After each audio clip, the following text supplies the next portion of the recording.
അപ്പോഴേ എൻ്റെ പുതിയൊരു വീഡിയോയിലേക്ക് എല്ലാവർക്കും സ്വാഗതം.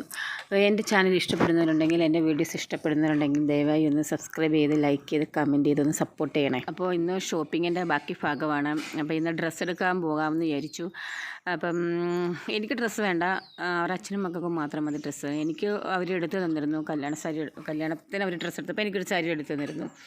അപ്പോൾ അവർ അച്ഛനും മക്കളും ഡ്രസ്സ് കല്യാണത്തിന് വേണ്ടിയിട്ട് ഇപ്പോഴത്തെ ട്രെൻഡിങ് എന്ന് പറഞ്ഞാൽ എല്ലാവരും ഫാമിലി ഫുൾ ഒരേ കളറൊക്കെ അല്ലേ. അപ്പം അങ്ങനെയാണ് നോക്കുന്നത്. പിന്നെ കിട്ടുന്നത് പോലെയൊക്കെ എടുക്കും. അങ്ങനെ ഞങ്ങൾ കരുനാപ്പള്ളി എസ് വന്നിരിക്കുകയാണ്. പിന്നെ ആഷ്മി സ്കൂളിലായിരുന്നു, ലച്ചുവിന് സ്കൂളില്ലായിരുന്നു. ലച്ചുവിന് പരീക്ഷയായിരുന്നു, ഉച്ചവരെയുള്ളായിരുന്നു. ലച്ചുവിനെ വിളിച്ചുകൊണ്ട് വന്നു. വൈകുന്നേരം പിന്നെ ആഷ്മി സ്കൂളിൽ നിന്ന് വിളിച്ചുകൊണ്ട് അത് വഴി ഇഞ്ഞ് പോരുന്നത്. അതായത് യൂണിഫോമിലൊക്കെ ആഷ്മി നിൽക്കുന്നത്. അപ്പോൾ ആദ്യം കുട്ടികൾക്ക് നോക്കാമെന്ന് വിചാരിച്ചാൽ, കുട്ടികൾക്ക് എടുക്കാനാണല്ലോ നമുക്ക് കൂടുതൽ സമയം എടുക്കുന്നത്. കാരണം എത്ര നോക്കിയാലും നമുക്കൊരു തൃപ്തിയാവത്തില്ല. കുട്ടികളുടെ ആണെങ്കിൽ ഭയങ്കര സെലക്ഷൻ ഉണ്ടായിരുന്നു. എന്നാലും പാർട്ടി വെയർ നോക്കാമെന്ന് വിചാരിച്ചത്. കാരണം കല്യാണത്തിനൊക്കെ ആകുമ്പം ഇതുപോലുള്ളതാണല്ലോ നല്ലത്. പക്ഷേ അത്യാവശ്യം നല്ല വിലയുള്ളതാണ്. ഞാൻ വിചാരിച്ചു ഒരു ദിവസത്തേക്ക് എന്തിനാ ഇത്രയും നല്ല വിലയുള്ള എടുക്കുന്നത്. നമ്മൾ സ്കൂളിലാണെങ്കിൽ യൂണിഫോമാണ്, ബർത്ത്ഡേക്കോ ആനുവൽ ഡേക്കോ ഒക്കെ നമുക്ക് അതൊന്നും ഇടാൻ പറ്റും. അതും എപ്പോഴും ഇടുന്നില്ലല്ലോ. പിന്നെ ഇതൊരു ദിവസം കഴിഞ്ഞ് കഴിഞ്ഞാൽ പിന്നെ അലമാരിയും മടക്കി വയ്ക്കും. പിന്നെ ഇത് വലുതാകുമ്പോഴായിരിക്കും അടുത്ത് എന്തെങ്കിലും ഫംഗ്ഷൻ വരുന്നത്. അങ്ങനെ പിന്നെ ഇതിനൊക്കെ അത്യാവശ്യം നന്നായിട്ട് വിലയാണ്. തന്നെയല്ല, ഇതിപ്പോൾ കാണുമ്പോൾ ഉള്ള കൗതുകമേ ഉള്ളൂ. ഇത് ഒരു വട്ടം ഇട്ട് കഴിഞ്ഞാൽ പിന്നീട് ഒന്നുകൂടെ ഇത് എവിടെയെങ്കിലും പോകുമ്പോൾ ഇടാമെന്ന് വെച്ച് കഴിഞ്ഞാൽ അവർക്കിത് ഇഷ്ടപ്പെടത്തില്ല. ഒരു സിമ്പിൾ ഡ്രസ്സായിരിക്കും എടുക്കുന്നത്. ഏകദേശം കഴിഞ്ഞ വർഷം വരെ ആഷ്മിക്ക് കിന്നരി ഉടുപ്പുകളൊക്കെ ആയിരുന്നു ഭയങ്കര താല്പര്യം. എന്താണെന്ന് ഇവിടെ ഇപ്പം പറയുന്നത് ചില ജീൻസും ഒക്കെ സിമ്പിളായിട്ടുള്ള ഡ്രസ്സും മതി കല്യാണത്തിനെന്ന്.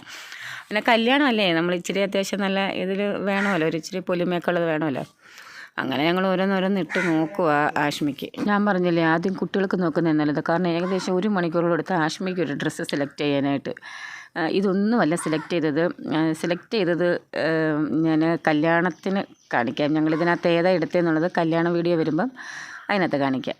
അങ്ങനെ 1 മണിക്കൂർ കൂടുതലെടുത്ത് തോന്നുന്നു ആഷ്മിക്ക് ഡ്രസ്സൊക്കെ ഒന്ന് സെലക്ട് ചെയ്യാനായിട്ട്. നമ്മളെടുക്കുന്ന എല്ലാം ഇട്ട് നോക്കുന്നുണ്ടല്ലോ. ഇട്ട് നോക്കി അത്യാവശ്യം അടിക്കേണ്ടിയൊക്കെ വരുമല്ലോ. അങ്ങനെ വരെ ഷേപ്പൊക്കെ ചെയ്യേണ്ടി വരും. അത് കഴിഞ്ഞ് പിന്നെ ലച്ചുവിൻ്റെ സെക്ഷനിലോട്ട് പോയി. ലച്ചുവിന് പിന്നെ എങ്ങനെ നോക്കിയാലും അത്യാവശ്യം നല്ല അളവിലുള്ളത് വേണം. കാരണം ഇട്ട് നോക്കിയാൽ നമുക്ക് ലച്ചുവിനൊരു ഡ്രസ്സ് എടുക്കാൻ പറ്റും. കാരണം ഒരുപാട് വട്ടം അബദ്ധം പറ്റിയിട്ടുണ്ട്. നമ്മളിങ്ങനെ അളവില്ലാതെ എടുത്തുകൊണ്ട് വന്നിട്ട് പിന്നെ നമ്മളത് വരുമ്പോഴത്തേക്കിനും അത് പാകമല്ല. എത്ര വലുത് എടുത്തുകൊണ്ട് വന്നാലും എന്തെങ്കിലും ഒരു മിസ്റ്റേക്ക് കാണും. അതുകൊണ്ട് ലച്ചുവിന് എങ്ങനെ വല്ല ഇട്ട് നോക്കിയാലും നമുക്കത് സെലക്ട് ചെയ്യാൻ പറ്റും. അങ്ങനെ ഓരോന്നോരോന്നായിട്ട് ലച്ചു സെലക്ട് ചെയ്തെടുക്കുവാണ്.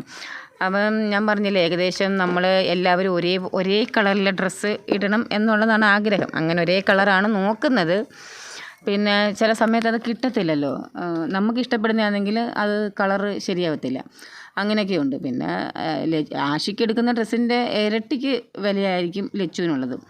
അത്യാവശ്യം പാർട്ടി വെയറൊക്കെ ആകുമ്പം നന്നായിട്ട് വിലയാവും. പിന്നെ ഇപ്പം പറഞ്ഞതുപോലെ തന്നെ വെറുതെ അലമാരിക്കകത്ത് പിന്നെ മടക്കി വെക്കേണ്ടി വരും, അത്രയേ ഉള്ളൂ. അങ്ങനെ ലച്ചുവിനും സെലക്ട് ചെയ്തു. പിന്നീട് അമ്മയോടും ഇന്ദുകുഞ്ഞമ്മയോടും പറഞ്ഞു ഓരോ സാരി എടുക്കാനായിട്ട്. അപ്പോൾ ഇവർ അച്ഛൻ വരുന്ന സമയത്ത് ഞങ്ങൾക്കെല്ലാം ഡ്രസ്സ് എടുക്കുന്നതാണ്. എപ്പം ഗൾഫിൽ നിന്ന് വന്നാലും ഞങ്ങൾക്കെല്ലാം ഒരുമിച്ചൊരു ഡ്രസ്സ് എടുക്കുന്ന ഒരു രീതി ഉള്ളതാണ്. നമ്മൾ ഓണത്തിനും ഇങ്ങനെയൊക്കെ ഉള്ളപ്പോഴേ നമ്മൾ എടുക്കാറുള്ളൂ. നമ്മൾ ഇടയ്ക്കിടയ്ക്ക് അങ്ങനെ എടുക്കാറില്ല ഡ്രസ്സൊന്നും. പിന്നെ അപ്പോൾ എടുക്കാൻ പറഞ്ഞപ്പോൾ അവർക്കാർക്കും വേണ്ട ഇഷ്ടംപോലെ സാരിയുണ്ട്. ഈ ഓണത്തിനൊക്കെ എന്നൊക്കെ പറയുമ്പം ഒരുപാട് സാരികൾ കിട്ടുമല്ലോ. ബന്ധുക്കളും കൊച്ചുമക്കൾ അങ്ങനെയൊക്കെ കൊണ്ടു തരുമ്പം അതൊക്കെ ഉടുക്കാതെ വെച്ചിരിക്കുകയല്ലേ, എവിടെ പോകുമ്പോൾ ഉടുക്കാനാണ്. അപ്പോൾ ഇതുപോലെ കല്യാണമൊക്കെ വരുമ്പോഴായിരിക്കും ആദ്യമായിട്ടൊന്ന് എടുക്കുന്നത്. അപ്പോൾ അവർ കട്ടായം പറഞ്ഞു 2 പേർക്ക് സാരി വേണ്ട.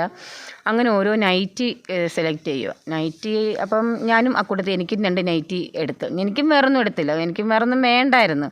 പിന്നെ സാരിക്ക് ചേർന്ന പിന്നെ പാവാട, അങ്ങനെ ഒരിക്കലും പാൻറ്റ് വേണമായിരുന്നു. അങ്ങനെ അതൊക്കെ എടുത്തുള്ളൂ. പിന്നെ അത് കഴിഞ്ഞ് ഇവർ അച്ഛൻ്റെ ഡ്രസ്സ് സെലക്ട് ചെയ്യാൻ പോകും. അവർ അച്ഛന് 2 ഷർട്ട് പിന്നെ മുണ്ട് അത് വേണം, അത്രയും വേണം. അപ്പം അത് കഴിഞ്ഞ് ഇത് പോയി ഞങ്ങൾ ഈ ഷോപ്പിങ്ങിന് പോയതിന് ശേഷമാണ് ഈ കല്യാണം കഴിക്കാൻ പോകുന്ന പെങ്കൊച്ച് ഇവർ അച്ഛനൊരു ഷർട്ട് എടുത്തിട്ടുണ്ടായിരുന്നു. അത് നമ്മൾ അറിഞ്ഞില്ല, നമ്മളോട് പറഞ്ഞില്ല. പിന്നീട് അവരുടെ വീട്ടിൽ ചെന്നപ്പോഴാണ് പറഞ്ഞത് ഇതുപോലെ ഒരു ഷർട്ട് മാമൻ എടുത്തിട്ടുണ്ട്. അപ്പോൾ ഇട്ട് നോക്കിയപ്പോൾ ഉണ്ട് 40 സൈസ്. അപ്പോൾ പുള്ളിക്കാരന് 42 സൈസ് വേണം. അങ്ങനെ 2 ഷർട്ടും മുണ്ടും ഒക്കെ എടുത്തു. അത് കഴിഞ്ഞിട്ട് ബില്ലടിക്കാൻ നിൽക്കുക. പിന്നെ എനിക്കുള്ള സാരിക്കും പിന്നെ പിള്ളേർക്കുള്ള ഡ്രസ്സിനൊക്കെ മാച്ച് ചെയ്യുന്ന മാല, കമ്മൽ, വള ഇതെല്ലാം വേണമല്ലോ. അപ്പോൾ ഇതെല്ലാം അവിടെ തന്നെ കിട്ടും. ഇതിനായിട്ട് നമ്മൾ വേറൊരിടത്ത് കയറണ്ടല്ലോ. അപ്പോൾ ഇത് ഒരുമിച്ച് മേടിച്ചുകൊണ്ട് പോകാം എന്നൊരു ഗുണം ഇവിടെ ഉണ്ട്. അപ്പം വെറൈറ്റി സാധനങ്ങളും ഉണ്ട്. അങ്ങനെ അതുകൊണ്ട് മേടിച്ചുകൊണ്ട് പോകാമെന്ന് വിചാരിച്ചു. അപ്പം പിന്നെ ഞങ്ങൾ മാലയൊക്കെ എടുക്കാനായിട്ട് ഇവിടെ വന്നിരിക്കുകയാണ്. ഇപ്പം സ്വർണ്ണമൊന്നും ആരും യൂസ് ചെയ്യത്തില്ലല്ലോ. ഇപ്പോൾ എല്ലാവരും ഇങ്ങനെയൊക്കെ ഉള്ളതാണല്ലോ ഉപയോഗിക്കുന്നത്. അപ്പം അമ്മാവിയായിട്ട് ഇറങ്ങുമ്പം കുറച്ച് ലുക്കൊക്കെ വേണ്ടേ. അപ്പോൾ ഇതുപോലുള്ള ഐറ്റംസ് ആയിരിക്കും നല്ലത്. അങ്ങനെ ഞാൻ വീതിക്കുള്ള അണ്ടാമകൾ കാണുന്നില്ലേ അതിൽ നിന്നൊരെണ്ണം സെലക്ട് ചെയ്തു. അത്യാവശ്യം നല്ല വിലയൊക്കെ ഉണ്ട് ഇതിന്. പിന്നെ ഈ പറഞ്ഞ പോലെ വാടകയ്ക്കും കിട്ടും. പിന്നെ ഇതൊക്കെ ആകുമ്പം പിന്നെ ഇരുന്നോളുമല്ലോ, നമ്മൾ ഉപയോഗിച്ച് കഴിഞ്ഞാലും പിന്നെ എത്ര നാൾ വേണമെങ്കിലും ഇതിങ്ങനെ ഇരുന്നോളുമല്ലോ. അങ്ങനെ എനിക്കും അവിടുന്ന് വീതിക്കൊരു മാല എടുത്തു. പിന്നെ ഒരു കമ്മൽ, ഒരു ജിമിക്ക എടുത്തത്, കമ്മലും പിന്നെ ഒരു വള എടുത്തുള്ളൂ. ഞാൻ വിചാരിച്ചു ബാക്കി സ്വർണ്ണത്തിൻ്റെ വളയുണ്ടല്ലോ അത് ഇടാമെന്ന് വിചാരിച്ചു. വള ഒന്നേ എടുത്തുള്ളൂ. അങ്ങനെ ലച്ചുവിനും നമ്മൾ മാല, സെറ്റ്, കമ്മൽ എല്ലാം എടുത്തു. ആഷ്മി പിന്നെ എല്ലാം ഓരോന്നോരോന്നായിട്ട് പറക്കിയെടുക്കുന്നുണ്ട്. ആക്രികളൊക്കെ ആഷ്മി പറക്കിയെടുക്കുന്നത്, ഉപയോഗമുള്ള ഒരു സാധനവും ആഷ്മി പറക്കിയെടുക്കത്തില്ല. അങ്ങനെ ഞങ്ങൾ അവിടുത്തെയും പർച്ചേസിങ് ഒക്കെ കഴിഞ്ഞു, എല്ലാം കഴിഞ്ഞു. സന്ധ്യയായി, അവിടുന്ന് ഇറങ്ങി.